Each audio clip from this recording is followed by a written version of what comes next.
The Tao of Self-Confidence, episode 554. Welcome to the Tao of Self-Confidence, where I share stories of amazing women who have discovered their inner journey to self-confidence. Visit our website at thetaoofselfconfidence.com. Your inner journey to self-confidence awaits. Well, hello friend. Welcome to the Tao of Self-Confidence, where I share stories of amazing women who have discovered their inner journey to self-confidence. I'm your host today, Sheena Yap Chan, and today I have a phenomenal lady on the show today. She is the founder of 2 startups in the education industry, and I'm really excited to have her on and share her story with us today on self-confidence. So without further ado, I'm going to introduce you to Rukshana Hassanali. Rukshana, how are you today? Maybe you can fill in a little bit more by yourself to our listeners. Yeah, absolutely. Thank you so much for having me. I'm super excited to talk about my journey and how I've started off in the marketing world and how that led me to be the founder of 2 education startups and what we're working to do in the high schools and education system. Awesome. Well, thanks for sharing that. And what's your cultural background? My parents are both Indian. My dad's side of the family is actually Indian African. So they were in Uganda, in East Africa, for about the last 4 generations. Thanks for sharing that. And Rukshana, what'd be your favorite self-confidence quote? I'd have to say my favorite quote is, I'm paraphrasing now, but it goes something like, whether you believe you can or you can't, you're right. I think there's a lot of power in what you tell yourself, what you believe you can achieve, and what you actually end up doing. Thanks for sharing that great quote. And in your own words, how do you define self-confidence? I think for me, self-confidence is doing things that make you feel good and powerful, so that when you walk into a room, whether it's to hang out with friends, family, or a business meeting, that you feel like you're representing your best self. And I think for everyone, that's something different. And finding out what that looks like and what that routine is for you, I think is a big part of your self-confidence. Thanks for sharing that great definition. And Rukshana, what was your life like before your discovery of self-confidence? Yeah, I really struggled with self-confidence my whole life. I know, like, if you would ask some of my friends, they may not think that, because I tried my hardest to appear as someone with confidence. And I kind of did all of the typical things like, okay, I'm going to try and look a certain way, act a certain way, all the kind of external measures that people would kind of do to think this is what a confident person looks like. And I noticed that, like, I never felt confident despite maybe what other people thought. And so it was like a real challenge for me to try and find my identity, find who I am, balance like that level of femininity with that like wanting to be taken seriously in the business world. And so it was very interesting, and it was a journey for sure. Thanks for sharing that. And I think, when we first see what confidence is supposed to look like, we think that we have to be one certain way, not realizing like confidence can be different ways, right? There's different ways of building confidence, different ways of being confident. Being yourself is the ultimate thing, right? Because you don't have to be loud or boisterous or feel like you have to shout at the top of your lungs. You can be still an introvert or quiet and still have that confidence. And what was that point in your life when you realized you could be your true self, be that person that you are today? What was that aha moment?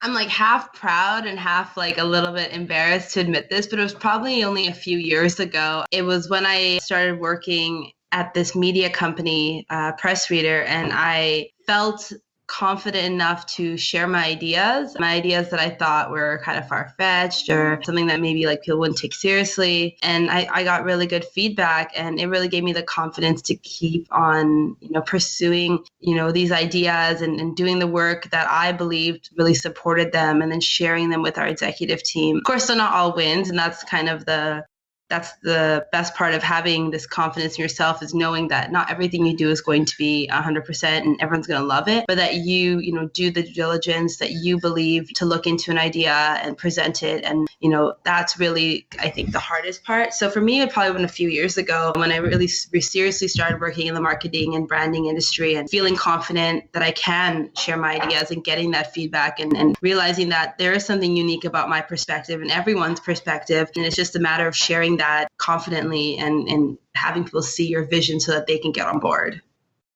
Thanks for sharing that. And I think, we're all always scared to share our ideas, right? We're afraid people might think they suck or, we don't know what we're talking about. And it's just like this feeling like we're not enough to go out there and share what we think might work, might not work. We won't know unless we do it, right? And like you mentioned, not all of them are wins, but, it's just the fact that you were able to share something out there is what really, helps you become more confident, right?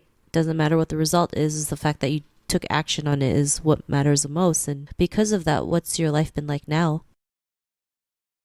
It's good. I think that I kind of see life, and I don't know why I see it this way, but I see it in this kind of like, there's like almost like gates that you open every time you achieve a milestone. And I feel like with being more confident in sharing my views and getting that feedback, and sometimes not, but feeling confident enough to do it, has kind of opened the doors into like what the next level of that looks like, whether it's talking to VCs and, sharing our business vision and our dreams, or even something as simple as, having courageous conversations with friends and family members about how, your expectations for them in your life and things like that have just really changed so much. Me feeling like I have something of value to share and feeling like I have the right to share it and that I have the right to exist sounds kind of fundamental and something that you wouldn't think maybe we'd all have to struggle with. But, I think there's a big issue, especially being a woman of color, a woman minority in a heavily male-dominated industry, or just with lots of strong personalities even. It's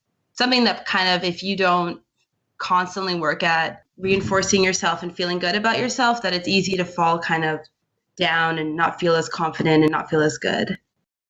Thanks for sharing that. And it's great that you're out there just, sharing, right? No matter what happens, like you just know that what you're doing is good, is creating a positive impact in the world. So thanks again. And if our listeners were tuning into your episode and they were in a similar journey to self-confidence, what would be that one tip you would give to her?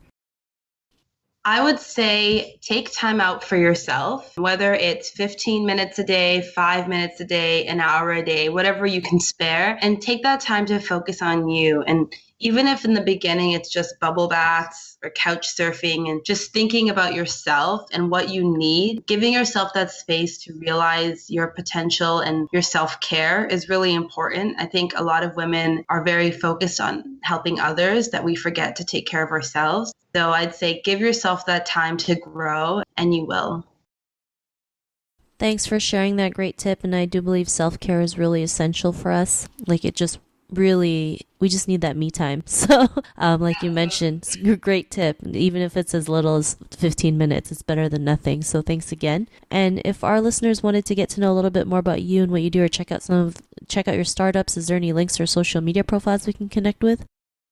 Yeah, absolutely. So you can find us on Twitter, Facebook, and Instagram under the name Protohack. And then we also have our new business, which is a competitive fundraising game for high school students that we're very excited about. And it's Startup League, also same name on Facebook, Twitter, and on Instagram. And if you want to connect with me, it's at Rukshana_H on Twitter. Thanks for sharing that. And to our listeners, if you want to connect with Rukshana, you can also head on over to thetaoofselfconfidence.com and search for Rukshana's name. Her show notes will pop up along with everything else that we talked about. And I really just want to thank Rukshana for taking the time to share her story and tips with us. So thank you so much. Absolutely. It's always a pleasure to connect with other women. Such a supporter. I think we need more women out there showing what we do and how other women can get on board and do some amazing stuff as well. I totally agree. So thanks again for being on the show. And to our listeners, be on the lookout for another new episode of another amazing woman's journey to self-confidence. And we'll talk to you soon. Bye for now. Thank you for tuning in to another amazing episode of The Tao of Self-Confidence. Please subscribe to the show on Apple Podcasts or Spotify to get your daily boost of confidence.